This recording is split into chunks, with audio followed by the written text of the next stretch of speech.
Ada suami yang mengaku bahwa organ kewanitaan istrinya ini lebih menggigit dan lebih hebat sensasinya dibandingkan selingkuhannya. Tapi di saat yang sama, si suami di sini masih nggak mau melepaskan selingkuhannya. Nah ini kenapa ya? Oke, ini Bun yang akan saya bahas di video ini. Assalamualaikum warahmatullahi wabarakatuh. Ya sahabat Bunda yang dirahmati oleh Allah. Nah ini Bun, kasus yang saya ceritakan di awal video tadi itu bukan hanya dialami oleh satu orang istri. Ya banyak istri itu punya keluhan yang serupa. Suami di sini lebih merasa grem ketika main dengan wanita yang haram daripada menikmati yang sah dan halal. Nah ini kenapa?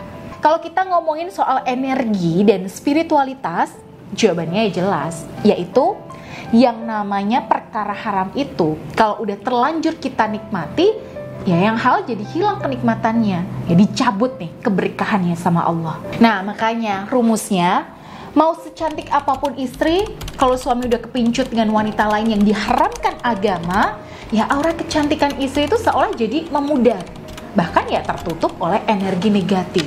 Tapi kalau kita mau berpikir lebih mendalam lagi, nah ada celah-celah tertentu atau detail-detail yang mungkin kita lewatkan saat menikmati hubungan ranjang. Oh ya, buat para sahabat Bunda, saya akan mencoba membahas bab seksualitas ini karena memang merasa ini penting ya Bun. Dan saya akan berusaha menggunakan bahasa yang transparan dan insya Allah tetap sopan ya. Gak banyak kode-kode ya, supaya jelas dan mudah dipahami. Kalau saya kupas kasus di klien-klien saya nih Bun, dimana suaminya ini selingkuh dengan ani-ani, dengan LC, dengan wanita-wanita nakal dan sebagainya. Nah itu saya bisa tarik benang merahnya. Jadi kalau kita bertanya-tanya, di rumah kan ada istri yang cantik, kenapa masih cari yang lain? Maka jawabannya biasanya Bun adalah mereka di sini sedang mencari sensasi hubungan ranjang, ya bukan sekedar memenuhi kebutuhan biologis mata, tapi juga mencari bumbu-bumbu lain dalam berhubungan intim. Saya tidak menghalalkan ini ya Bunda, bagaimanapun ini tetap haram dan dilarang agama, bahkan bisa jadi ya melanggar hukum. Tapi kalau kita mau dalami ya, ibaratnya tuh gini Bun, kita udah ada makanan di rumah nih, nasi, sayur, lauk, ada minuman dan sebagainya. Nah cukup dengan makanan itu aja kita udah cukup kenyang. Itu kalau kita cuma nyari kenyang. Nah tapi buat suami-suami yang hobi maksiat dan zina, ini tuh nggak berhenti di situ. Mereka itu akan nyari warung-warung atau rumah makan yang menggugah seleranya untuk kulineran dan ya memuaskan rasa penasarannya. Iya betul Bun, rasa penasaran. Nah jadi inilah yang menjadi salah satu pemicu mengapa para suami yang nggak tahan iman itu cenderung mudah tergoda dengan wanita-wanita tunasusila atau wanita yang haram untuk disetubuhi. Nah jawabannya adalah ya karena mereka terpicu oleh rasa penasaran. Nah kebetulan nih Bun, yang sering terjadi adalah karena mereka udah tahu kalau yang mereka lakukan ini adalah sesuatu yang nakal, binal ya dan liar, ya penuh dengan nafsu setan. Maka hubungan intim itu ya dilakukan dengan sangat bebas untuk memenuhi fantasi liar mereka. Dan ketika fantasi ini terpenuhi, maka suami Bunda akan merasa, wah ternyata yang kayak gini lebih oke nih. Wah ternyata lebih seru nih kalau pakai cara yang kayak gini. Nah ini Bun, dari pikiran-pikiran semacam ini ditambah dengan energi kemaksiatan yang sifatnya negatif, akhirnya rusaklah nih Bun energi hasrat suami untuk Bunda yang notabene istri yang halal dan sah. Apa yang bisa kita ambil dari sini? Dan gimana cara agar hasrat suami di sini tuh terkunci sama kita?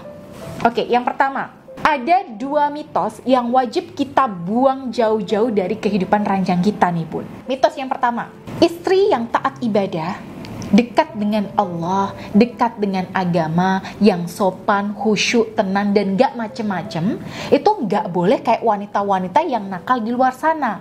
Nah, ini mitos. Ya, saya sering mendengar istri-istri yang bilang seperti ini Bun, masa saya harus ngelakuin hal yang menjijikan kayak gitu sih Bunda Ayu? Nah jadi Bun, nakal di ranjang buat istri soleha itu justru wajib. Karena ketika kita sudah menjadi suami istri, sebenarnya tidak ada lagi jarak apapun antara kita dengan suami. Ya, tidak ada lagi rahasia apapun antara aurat kita dengan suami. Dua-duanya itu saling memiliki. Inilah privilege yang dikasih sama Allah. Artinya, sebagai istri yang soleha, ini wajib kita manfaatkan. Jadi, jangan ragu ya bun, untuk senakal dan seliar para pelakor, ya, para ani-ani, para pelacur, para LC, dan para wanita tunasusila. Justru bun, semakin soleha seorang istri, maka semakin cerdas dia saat berhubungan intim.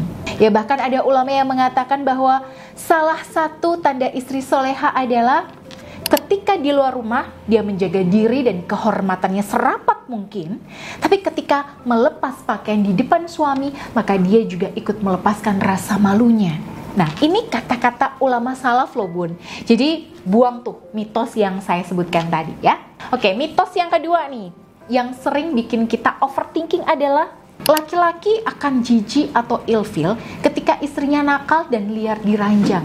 Bahkan ketika istrinya mulai duluan. Nah, ini juga mitos. Karena faktanya bun, yang sering terjadi, para suami itu kadang suka ya ketika istrinya itu menunjukkan ekspresifnya. Ya, entah itu ekspresif dalam inisiatif ngajak duluan, ya, ekspresif soal gaya bercinta, bahkan ekspresif saat proses berjima. Nah, kenapa begitu? Nah, ini kebutuhan utama laki-laki sebenarnya bun. Justru dengan keaktifan istri, suami akan merasa lebih dihargai karena dia tahu dirinya itu diinginkan, sehingga keinginan syahwatnya ini tidak bertepuk sebelah tangan. Nah, jadi salah satu hikmah yang bisa kita ambil di sini adalah sudah saatnya kita, para istri yang mengaku muslimah yang taat sama Allah, membuang jauh-jauh mitos-mitos yang saya sebutkan tadi dalam berhubungan ranjang sama suami. Ya, malah kalau saran saya nih bun, jadikan urusan ranjang ini tidak hanya milik suami semata, tapi juga milik kita sebagai istri. Sehingga apa? Kita juga ikut berperan dalam menjaga agar hubungan intim itu selalu greget setiap saat. Dan ini adalah salah satu cara untuk mencegah kasus perselingkuhan yang saya ceritakan di awal tadi bun. Nah, tadi kan saya cerita ya tentang suami klien saya yang meskipun istrinya di sini tuh cantik, tapi masih mencari variasi di luar rumah. Nah, sudah saatnya nih bun, variasi-variasi itu kita penuhi di rumah. Dan sudah saatnya semua hayalan dan angan-angan suami maupun angan-angan kita itu kita penuhi bersama suami dalam bingkai syariat yang mulia. Nah, tujuannya jelas bun, untuk mencegah dari yang haram. Karena perkara haram akan merusak energi aura cinta dalam rumah tangga kita, sekaligus menutup energi aura sensualitas kita sebagai istri. Dan energi sensualitas ini tuh penting banget untuk dijaga. Karena energi inilah yang akan membuat suami ya tiap kali lihat kita itu bisa langsung terpicu hasratnya. Nah, tapi kalau energi aura kita nggak ada, kurang ya ataupun tertutup, wah itu bahaya bun. Efeknya bisa terjadi seperti kasus suami yang saya ceritakan tadi. Jadi saran saya, jaga baik-baik energi aura cinta dan aura seks appeal bunda ya. Nah, kalau bunda berminat, di sini saya juga akan bantu bunda untuk merawat dan menjaga energi aura sensualitas tersebut lewat terapi buka aura Anira Sex Appeal yang saya akan berikan baik jarak jauh maupun secara tatap muka. Baik, semoga video ini bermanfaat. Saya Bunda I pamit. Wassalamualaikum warahmatullahi wabarakatuh.